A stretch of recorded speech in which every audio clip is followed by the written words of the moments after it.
Hello guys, आज हम लोग जेएनयू प्रीवियस ईयर क्वेश्चंस कर रहे हैं ओरिजिन ऑफ क्वांटम मैकेनिक्स से। ठीक है, तो क्वेश्चन नंबर 6 पे थे हम लोग।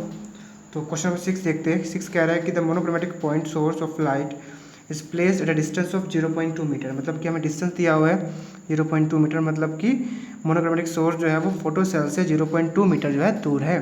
ठीक है, तो स्टॉपिंग पोटेंशियल और सैचुरेशन करंट मतलब वी नॉट और आई एस हमें दिया हुआ है। वी नॉट दिया हुआ है हमें 0.6 वोल्ट और आई एस दिया हुआ है हमें 18 मिली एम्पियर।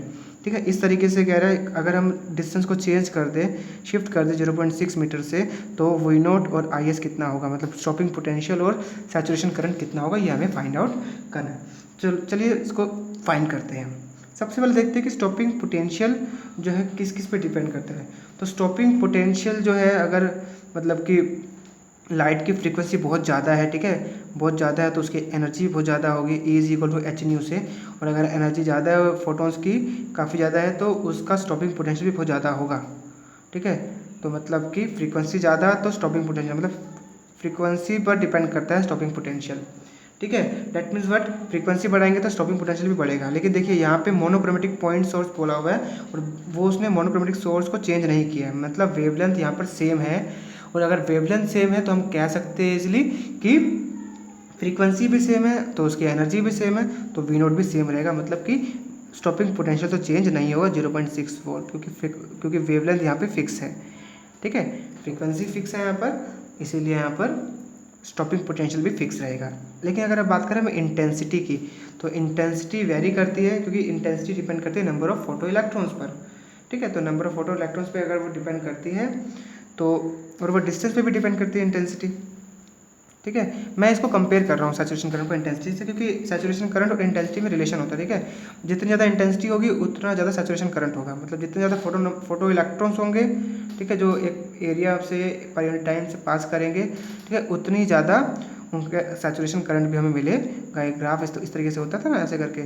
ठीक है, जितना ज़्यादा होगा उतना हमें सैचुरेशन करंट मिलेगा। ठीक है, तो चलिए करते हैं इसको हम लोग। तो आई एस देखते हैं कैसे निकालते हैं, क्योंकि आई एस देखिए, इसको इंटेंसिटी से अगर हम लोग रिलेट करें तो आई इंटेंसिटी जो होती है इनवर्सली प्रोपोर्शनल होती है स्क्वायर ऑफ डिस्टेंस के। तो I1 R1 और I2 R2, तो I1 upon I2 is equal to कितना आएगा, R2 अपॉन में R1 का होल स्क्वायर। और देखिए R1 R2 तो हमें दिया हुआ है, तो ये R1 मान लेते हैं, इसको हम लोग R2 मान लेते हैं। तो R2 इज 0.6 और R1 इज 0.2 और यहाँ पे होल स्क्वायर लगा देते हैं। तो 2 3 जा 6 और 3 का स्क्वायर 9। तो I1 is equal to 9 times I2 आ गया हमारे पास। ठीक है, और I2 की वैल्यू आ गई हमारे पास I1/9।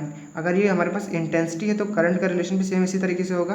अगर हम लोग कंपेयर करें तो करंट जो होगा, सैचुरेशन करंट होगा सेकंड केस में, that is equal to saturation current in first case divide by 9। तो saturation current in first case कितना दे रखा है हमें, 18 दे रखा है, 18 मिली एम्पियर डिवाइड बाई 9, तो ये आ जाएगा 2 मिली एम्पियर।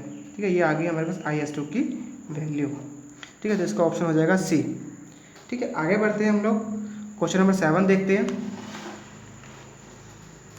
तो 7th क्वेश्चन हमसे कह रहा है, जैसे कि आप देख सकते हैं 7th क्वेश्चन, कि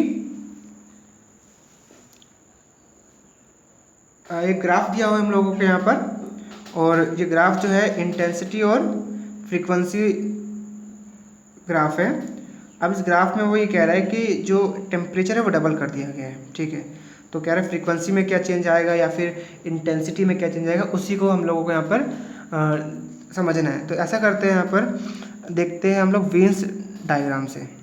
तो एक वेन्स डिस्प्लेसमेंट लो होता है, डायग्राम से तो थोड़ा सा कॉम्प्लिकेट हो जाएगा। वेन्स डिस्प्लेसमेंट लो देखते हैं। ठीक है, लो इजी रहेगा।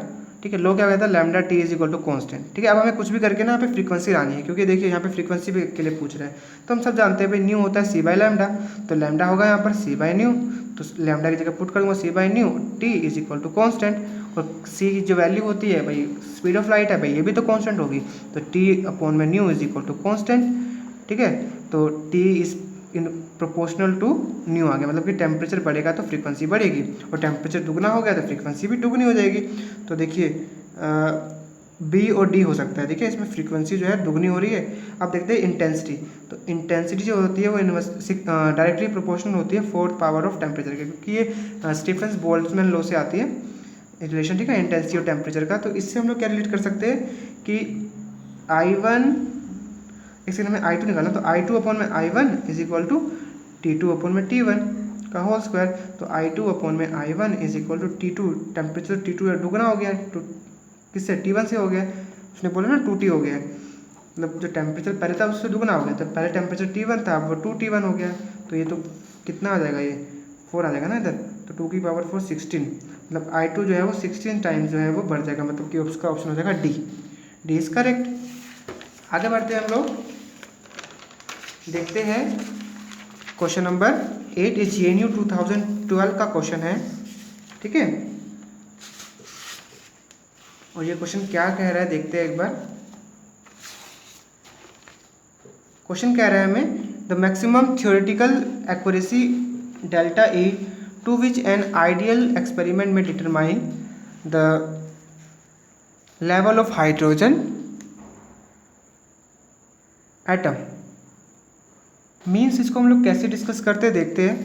देखो यहाँ पे क्या कह रहा है कि हमें थियोरेटिकल एक्यूरेसी से हमें जो है एनर्जी निकालनी है। और देखिए हमें यहाँ पे यूनिवर्स की एज भी दे रखी है, तो टाइम दे रखा है हम लोगों को कितना यहाँ पर 1.4 इंटू 10⁻10 ईयर्स, ठीक है। हमें एनर्जी पूछा, देखिए हम सब जानते हैं कि यहाँ पे अनसर्टेनिटी प्रिंसिपल लगा के हम लोग इनका रिलेशन निकाल के जो है यहाँ पे डेल्टा E निकाल सकते हैं। तो delta E dot delta T डेट is greater and equal to H, सीधा ऐसे भी हम लोग यूज़ कर सकते हैं, ठीक है। अगर आंसर मैच नहीं करेगा तो H/2 यूज़ कर लेंगे, नहीं मैच करेगा तो H/4 यूज़ कर लेंगे, ठीक है। ऐसा होता है, बाकी सिंपल हम लोग H यूज़ कर सकते हैं, प्लैंक कांस्टेंट। तो डेल्टा E निकालना है हमें, is equal to greater than H की वैल्यू 6.62 इंटू 10⁻34 और जो टाइम दिया वो दिया हुआ 1.4 इंटू 10⁻10। तो ईयर्स में इसको कन्वर्ट करेंगे हम लोग, तो कितना आएगा ये, पहले साल में दिन कितने होते 365 और 1 घंटे में कितने 24 और सेकंड कितने 3600, ठीक है। तो ये आ गया डेज, ये आ गया आर, ये आ गया सेकंड, ठीक है। कन्वर्ट कर लिया तो यहाँ से हमारे पास आंसर आएगा डेल्टा ए का, वो आएगा जूल में, ठीक है। लेकिन ये इलेक्ट्रॉन वोल्ट में पूछ रहे हैं तो हम लोग इसको जो आंसर आएगा उसको 1.6 इंटू 10⁻19 से इंटू भी कर देंगे, ठीक है। तो यहाँ पे हमें एनर्जी मिल जाएगी, ठीक है। तो आप इसको करके देखिए। चलिए आगे बढ़ते हैं हम लोग, क्वेश्चन नंबर 9 देखते हैं। 9th क्वेश्चन कह रहा है in a photoelectric effect experiment a stream of photons of frequency f and intensity of a incident photocathode to produce photoelectric current, ठीक है। अब कह रहा है the frequency strictly reduced without change of intensity, मतलब यहाँ पे frequency को कम कर दिया गया। देखिए इंटेंसिटी को तो कम नहीं किया गया, इंटेंसिटी देखिए, इंटेंसिटी अगर ज़्यादा होती है तो फोटो जो फोटोन्स होते हैं, नंबर ऑफ फोटोज़ की क्वांटिटी भी बहुत ज़्यादा होती है, ठीक है ना, और फोटो इलेक्ट्रॉन्स भी बहुत ज़्यादा निकलते हैं। तो मतलब कि अगर इंटेंसिटी नहीं चेंज कर रहे तो मतलब करंट तो कंटिन्यूसली बढ़ेगा। तो बढ़ने वाला ग्राफ तो देखिए किसमें है, इसमें है, देखिए करंट क्या हो रहा है, इस तरीके से बढ़ रहा है। लेकिन अगर देखिए डिक्रीज़ हो रहा है, डिक्रीज़ होने का मतलब हम ऐसा समझ सकते हैं यहाँ पे कि अब थ्रेशोल्ड स्टेज आ गई, जिसके बाद मतलब अब कितनी ज़्यादा आप लोग फ्रीक्वेंसी बढ़ा लो, ठीक है, ठीक है, लेकिन करंट अब बढ़ेगा नहीं, ठीक है। ऑप्शन नंबर इसका बी सही हो जाएगा।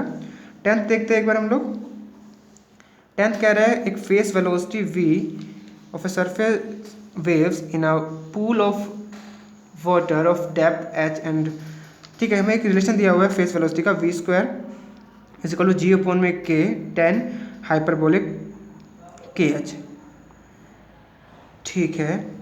तो कह रहा है बेस्ट क्वालिटेटिव अप्रोक्सीमेशन कौन सा होगा प्लॉट ऑफ डिस्पर्जन रिलेशन, ठीक है। इनमें बताना है कि कौन सा रिलेशन, ओमेगा बाय के का रिलेशन है। तो हम जानते हैं वी को लिख सकते हैं ओमेगा बाय के, तो omega square by k square is equal to g by k 10 hyperbolic के एच, और ओमेगा स्क्वायर की जो वैल्यू आएगी वो आएगी के स्क्वायर को आ जाएगा, के से के कट जाएगा, तो के जी के 10 हाइपरबोलिक,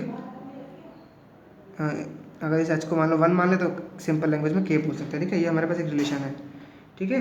तो अब कैसे कर सकते हैं इसको हम लोग, देखो अब देखो साफ साफ दिख रहा है वाली बात। तो ये कोई एक इक्वेशन दिख रही है आपको, ओमेगा स्क्वायर, देखो हम ऐसा कह सकते हैं ना कि ओमेगा स्क्वायर इक्वल टू जी का दिया हुआ, मतलब कि मान लीजिए ये अगर ओमेगा मतलब वाई, तो y square is equal to इसको मान लीजिए एक्स, क्योंकि के आ गया ना यहाँ पे के, तो एक्स पे है। देखिए ये इक्वेशन जो है पैराबोला की होती है, ठीक है। अब ये पैराबोला में हम क्या देखते हैं, जिस पर जैसे कि यहाँ पे x लिखा हुआ है, तो जो पैराबोला बनेगा वो मतलब वो x के पैरेलल बनेगा। तो x ये है तो ऐसे बनेगा इस तरीके से, तो x के पैरेलल बनेगा, ठीक है। ये एक्स एक्सिस है तो एक्स के पैरेलल, तो एक्स के पैरेलल देखिए कौन कौन से हैं। एक्स के पैरेलल जो है सिर्फ ये अकेला ही है, ठीक है। तो इसका ऑप्शन हो जाएगा बी, ठीक है। तो थैंक्स फॉर वॉचिंग।